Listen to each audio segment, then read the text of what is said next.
Okay, go ahead, Matt.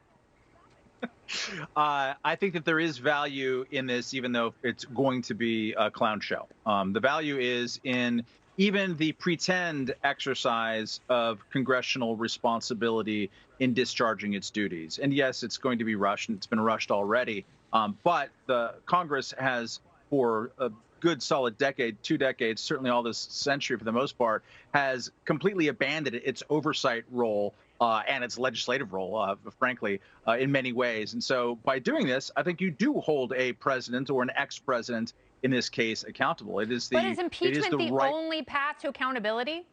No, it's not. It's not. But I think it's the appropriate one, or at least it's worth arguing whether it's the appropriate one. And the process of it will lead to discovery of stuff that we already know, which is that nobody's going to have their minds changed. But that going through the motions of acting like a responsible body gives us hope that maybe in 15 years we might actually have more than one or two sitting legislators who act in a responsible way. Oh, I would like that to happen, but it's not going to, because they all want to get reelected. And there's so much just nastiness, nasty, dark money in politics with your evil arts. Yeah, I just want to say with the streaker, you know, unlike Patrick Mahomes, at least he made the end zone. So there's something for that. I stole that from the Tampa Bay Times. Don't let me get away with it. No, highlight definitely was that America finally came together, not because Bruce Springsteen and Jeep told them to come together, but because they tried to, and they all came together to hate on Bruce Springsteen. It was so beautiful to watch on my Twitter feed. It's just like, enough, boss. Okay, enough. He's over there. Boss, you're fired. Yes. Yeah. Stop it. And you know, it's just like with Ed Bradley at some point, like, dude, you just lose the earring. Yeah, take the earring out. I got the holes in the ears. I get it, but just we don't need the hoop anymore. So that was really great. The low light was that, look, I mean, the Chiefs receivers had two touchdown passes that hit off their face. Ooh. And this wasn't the main storyline. Like when you're a receiver in a football game, the ball is here, like right in front of your face mat. You got these things, these hands, and you're supposed to catch them. You know, and that was, who would have called that better and who wouldn't have tinkle pants? Troy Aikman. That's who. That's absolutely right. True. Yeah, that is quarterback right there. And I got another one. Thank you all. We'll see you in just a little bit.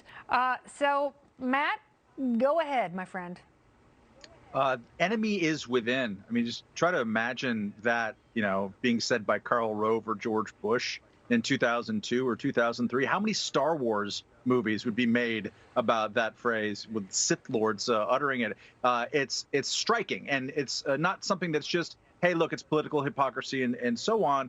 What I fear is that they're going to weaponize the law enforcement state, the federal law enforcement state, to go after Americans and treat Americans as if they're potential domestic terrorists. This type of language, threat, inflation, is potentially very injurious to a lot of us. And when you're just coming up with like the magnometers and all this kind of stuff, a good sign on whether a new measure is actually worthwhile or whether it is security theater is how long does it take people in power to not follow it. This is the same with Gavin Newsom at restaurants and so on. If they're not following it themselves, they don't really believe it. They're just trying to show something. So both of those things are both unsurprising and also, at least especially when it comes to the law enforcement stuff, actively worrying. I hope that we've learned our lesson from after 9/11 to not just shred a bunch of civil liberties in the heat of the moment.